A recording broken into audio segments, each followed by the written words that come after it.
Look, if you don't work or live inside the mainstream media and their giant, well, incestuous, almost like bubble, well, then you might have seen that the economy under President Trump is on an absolute tear. This is good news for forgotten men and women in this country. Take a look at these numbers.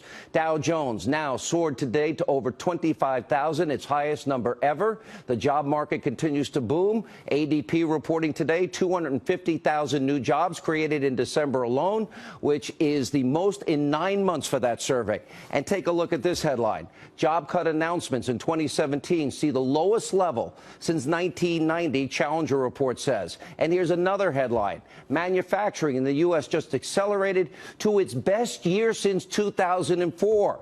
And earlier today, the president is moving to now open up offshore drilling. That's right, off the coast, both coasts, and in the Gulf, which is vital to America becoming energy independent, the lifeblood of our economy. And that's just only some of the good news from this week alone. Unemployment, a 17-year low, 4.1%. Under President Trump, before the 250,000 jobs, 1.7 million jobs were created. That's now 2 million jobs. African-American unemployment in America is now at a 17-year low. Food stamp use is at a 7-year low. 2 million fewer people using food stamps now under President Trump in 1 year. Home prices are up 6%. The Trump administration has now taken a chainsaw to burdensome regulation from our government. And for every new one they created, in terms of regulation, 16 have been slashed and cut away. There's GDP so far. We have seen 2 quarters of over 3% growth. And remember, Barack Obama, the only president in the history of this country to never reach 3% GDP growth for an entire year. Now, here's what the media will never tell you.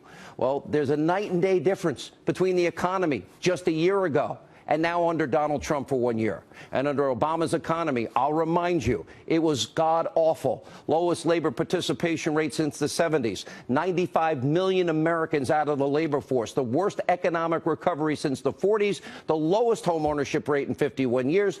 13 million more Americans on food stamps. 8 million more in poverty. 43 million total living in poverty under Obama in just 1 year. The economy is now turning around, and that's before the $1.5 trillion historic tax cut even had a chance to take effect. All good news for us.